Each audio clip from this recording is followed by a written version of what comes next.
happy Monday. It's the start of a new week, and I just wanted to encourage you with something I read this morning out of the book of James in my quiet time. And it just really encouraged me with everything that's going on in our world right now, with all the confusion and just with all the hate and just things that we're kind of wrestling through.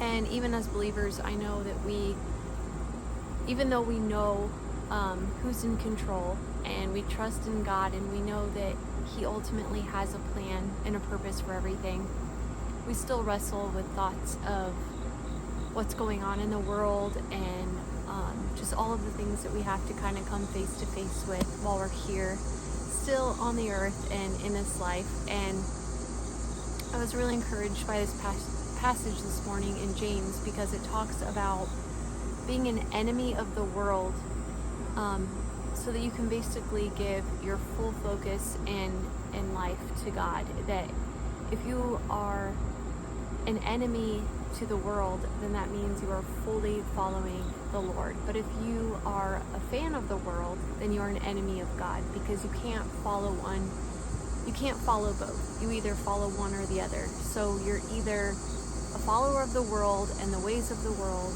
or you're a follower of God and you trust in His plan above all. And I think also was encouraging to me was just the concept of how often as believers we look different, and we're supposed to. The way we treat people, the way we talk, the way we act, our generosity, our strength, all of that should look different than the rest of the world from those that aren't following the Lord. But yet, we often, as believers, want to conform, and we want to fit in, and we don't want to offend, and we don't want to look different. But I've just been really encouraged that it's okay. It's okay to look a little weird to the world. It's okay to even be disliked by people. Like, as a people pleaser, I struggle with that, but I know that when I follow God and trust in Him and His plan, there will be people that disagree with that. There will be people that look down upon me and think that that's weird, that's wrong. But we know where our hope comes from. We know where our strength comes from, and we can trust in God and His plan above all else. So let me just read to you from the book of James, and hopefully it encourages you as you go on through your day, through your week, and just throughout your journey as you continue to follow the Lord. This is from the book of James, chapter 4. I'm going to read verses 1 through 10. It says, "What is causing the quarrels and fights among you? Don't they come from the evil desires at war within you? You want what you don't have, so you scheme and kill to get it. You are jealous of what others have, but you can't get it. So you fight and wage war to take it away from them.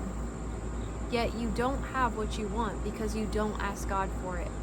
And even when you ask, you don't get it because your motives are all wrong. You want only what will give you pleasure. You adulterers, don't you realize that friendship with the world makes you an enemy of God? I say it again, if you want to be a friend of the world, you make yourself an enemy of God. Do you think the scriptures have no meaning? They say that God is passionate, that the Spirit He has placed within us should be faithful to Him. And He gives grace generously. As the scriptures say, God opposes the proud, but gives grace to the humble. So humble yourselves before God. Resist the devil, and he will flee from you. Come close to God, and God will come close to you. Wash your hands, you sinners, purify your hearts, for your loyalty is divided between God and the world. Let there be tears for what you have done. Let there be sorrow and deep grief. Let there be sadness instead of laughter and gloom instead of joy. Humble yourselves before the Lord, and He will lift you up in honor." So just remember to be a friend of God, even if that makes you an enemy of the world. It will make you an enemy of the world. But wouldn't you rather have that friendship and that relationship with the Lord, who you know is with you at all times, who's going to give you strength, who's going to give you everything you need, and ultimately who has died in your place for your sins and has given you the gift of heaven and hope, eternal hope. So don't be afraid to be an enemy of the world. Don't be afraid to look different or to be outcast by people, to be made fun of even. It's okay because we know where we belong. We know to whom we belong. And so I just want to encourage you to keep on in faith, keep trusting in God, and remember to be a friend of God. And just stick close with Him, and He will give you what you need. Have a great week.